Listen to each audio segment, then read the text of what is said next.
अपनी चिर परिचित शैली के अनुरूप या यूं कहूं चिर कुत्सित अनुरूप कांग्रेस पार्टी को अक्सर दिखाई देना बंद हो जाता है। हाल ही में ऑपरेशन सिंदूर में सैटेलाइट फिल्मों के द्वारा दिखाए जाने के बाद भी उन्हें पाकिस्तान के एयर बेसेस की तबाही नजर नहीं आई। इससे पूर्व भी अनेक मौकों के ऊपर उनको बहुत कुछ नजर नहीं आया। जब सीए आया था तो उनको उसमें सीए के नोटिफिकेशन में परसिक्यूशन शब्द नजर नहीं आया।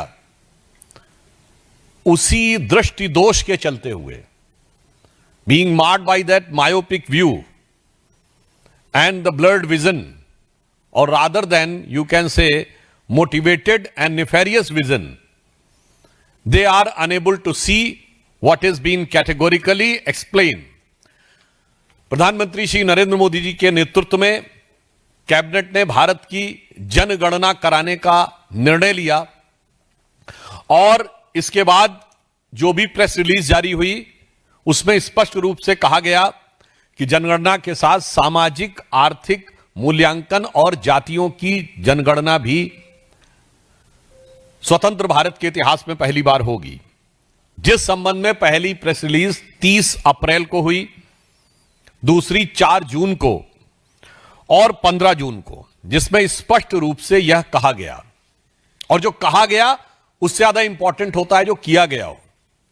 बिहार में 2022 में हमारी ही गठबंधन सरकार ने जातिगत सर्वेक्षण करने का निर्णय लिया था, परंतु वो पार्टी जिसने स्वतंत्र भारत में जातिगत गणना रुकाने का निर्णय लिया था, 1951 में किसने रोका था? जिसने पिछड़ों के हक को मारने के लिए काका कालेलकर कमेटी की रिपोर्ट नहीं जारी होने दी, मंडल की रिपोर्ट नहीं जारी होने दी, वो अचानक आज आकर जो कहने का प्रयास करते हैं और जो लिखा हुआ भी है उसको नहीं पढ़ पाते हैं। मुझे लगता है इसके द्वारा उनकी राजनीति का तत्व सामने आ जाता है। अब मैं बताना चाहता हूं, प्रधानमंत्री मोदी जी के नेतृत्व में भारतीय जनता पार्टी और एनडीए की सरकार का विचार क्या है।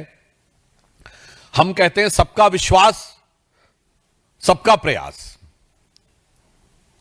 अब इसीलिए हमारी सरकार जिस विषय को लेकर सामाजिक सांस्कृतिक सर्वेक्षण, सामाजिक और आर्थिक सर्वेक्षण और जातिगत जनगणना कराना चाह रही है, उसके पीछे हमारा उद्देश्य है सभी जातियों की पहचान, सभी जातियों को सम्मान और सबसे पिछले छोर पर खड़ी हुई जातियों का उत्थान। मगर जो इंडिया गठबंधन और कांग्रेस की सोच क्या है? केवल अपने अपने परिवार का उत्थान और उसके लिए जातियों में घमासान। हमारी सोच और उनकी सोच में एक मूलभूत अंतर है। हम सभी जातियों की पहचान, उनका सम्मान और उनके उत्थान के लिए समर्पित हैं। ये अपने परिवार को सारा मिष्ठान, उसके लिए सब वर्गों में हो जाए घमासान, ये उससे ज्यादा प्रेरित है। ऑन द टेक्निकल एस्पेक्ट मैं कहना चाहूंगा, इतने लंबे समय तक सरकार में रहने के बाद कम से कम कांग्रेस पार्टी को टेक्निकल इश्यूज समझने चाहिए। जातिगत जनगणना का नोटिफिकेशन केंद्र के द्वारा होता है। राज्य जातिगत जनगणना कर ही नहीं सकते तो किस राज्य के नोटिफिकेशन को दिखा रहे हो? वो केवल सर्वे कर सकते हैं। सर्वे को नोटिफाई करने का प्रोसीजर अलग है, उसका स्टैच्यूटरी प्रोसीजर नहीं है, गवर्नमेंट ऑर्डर है। जातिगत जनगणना केंद्र के द्वारा की जाती है, उसका स्टैच्यूटरी प्रोसीजर है, followed by the government order है। और वैसे देखिए, ये स्वयं जिस तेलंगाना राज्य का उदाहरण दे रहे हैं, पहली बात तो वहां सर्वेक्षण हो रहा है, सेंसस नहीं, स्पष्ट समझना चाहिए। गणना नहीं हो रही है, सर्वे हो रहा है। दूसरा, जिस राज्य का उदाहरण दे रहे हैं वहां के मुख्यमंत्री तो अभी बोल रहे हैं, उनका आज ही का बयान आया है कि पैसे की कमी हो गई है, कल्याणकारी योजनाओं में देने के लिए पैसा नहीं। और यह पहली बार नहीं हुआ है, यह कांग्रेस की खटाखट योजना ने जो किया है। पहले हिमाचल प्रदेश में खटाखट सारा खजाना सफाचट, उसके बाद आई यही चीज हुई हरियाणा, उस कर्नाटक के में हिमाचल के बाद, खटाखट खटाखट वहां भी स्थिति हो गई खराब। अब सेम चीज तेलंगाना में आती जा रही है।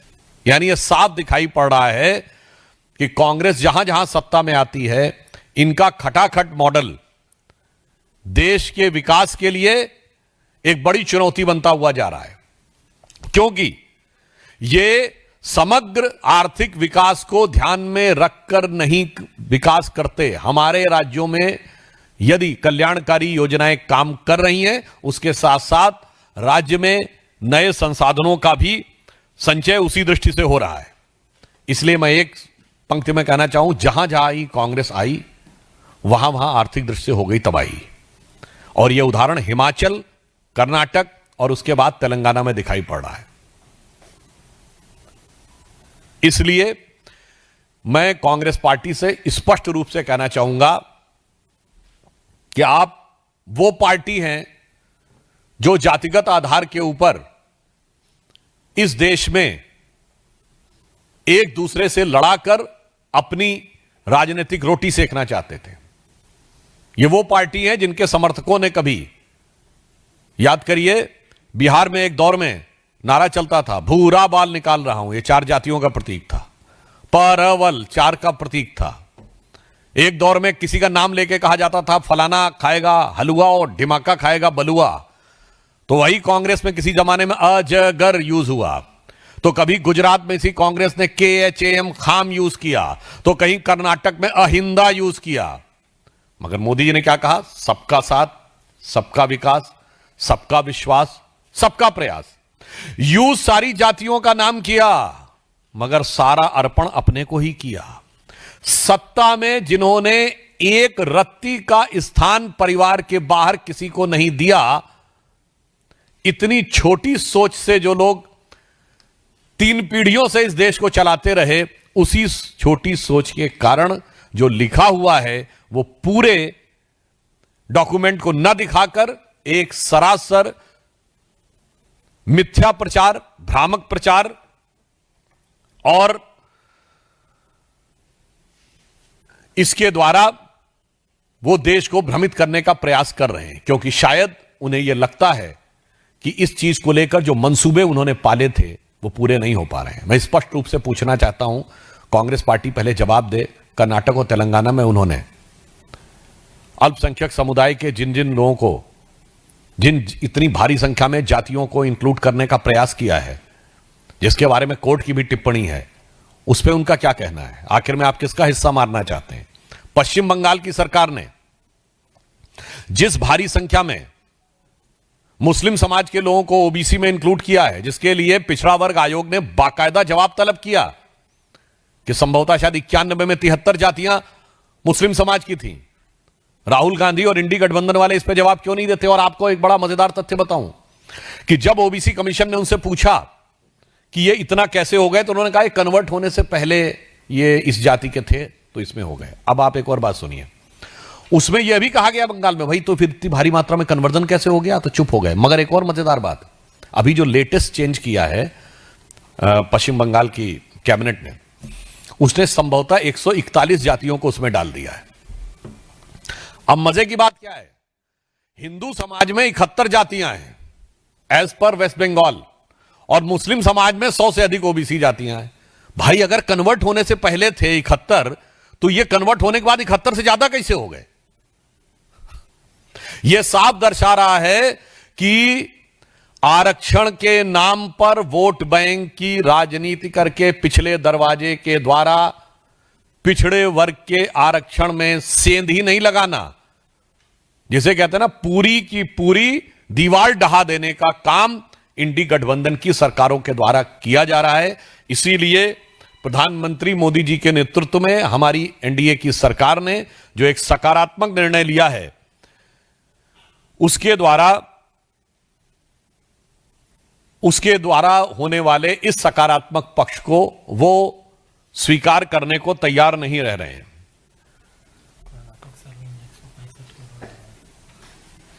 वैसे कर्नाटक में सर्वे में उन्होंने 165 करोड़ रुपए लगाए हैं और आप कह रहे हैं रीसर्वे कराएंगे।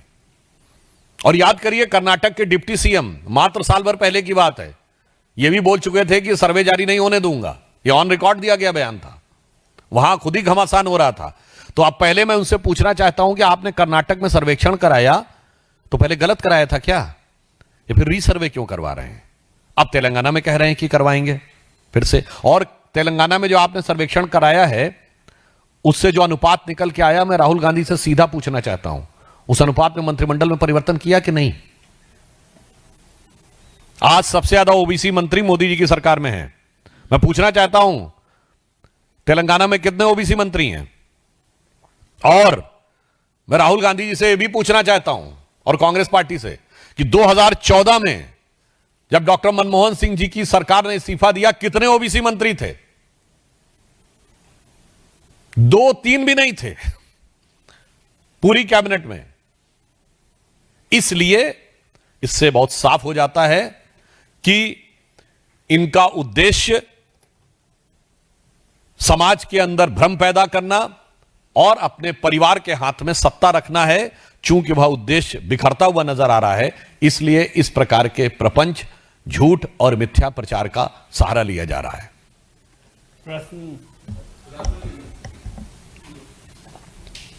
आरजेडी ने सवाल किया है कि जाति का जनगणना में ना तो कोई रोडमैप है, ना तो कोई समय सीमा निर्धारित है, कब से जाति गणना हो, कब खत्म होगा। दूसरी तरफ अखिलेश यादव ने सवाल किया है कि जनता भरोसा नहीं करती, उसने अपील की है। बीजेपी हमेशा इस तरह की प्रोपेगेंडा करती है। देखिए, जहां तक तिथि की बात है, स्पष्ट रूप से सरकार के द्वारा किया गया कि पहला चरण अक्टूबर 26 से होगा, दूसरा वाला चरण मार्च 27 से होगा, क्योंकि जिन राज्यों में बर्फ गिर जाती है दिसंबर के आसपास सर्दी ज्यादा पड़ती, वहां पे नहीं होगा। और जहां तक श्री लालू प्रसाद यादव जी और अखिलेश यादव जी की बात है, मैं उनसे पूछना चाहता हूं, आपने अपनी पार्टी में बाकी गणना छोड़ी, अपनी जाति की गणना बताइए। अपनी जाति में आपने अपने परिवार के अलावा किसी को सत्ता दी? जिस दिन मुख्यमंत्री का पद छोड़ने की बात आई तो लालू प्रसाद यादव जी ने क्या किया? पहले मेरा साला, उसका जलवा चलता था, फिर मेरी पत्नी, फिर मेरा बेटा, फिर मेरा दूसरा बेटा, फिर मेरी बेटी, फिर मेरी दूसरी बेटी। और धरती पुत्र मुलायम सिंह जी, जब सत्ता की बात आई तो भाई भी नहीं, बेटा ही नजर आया।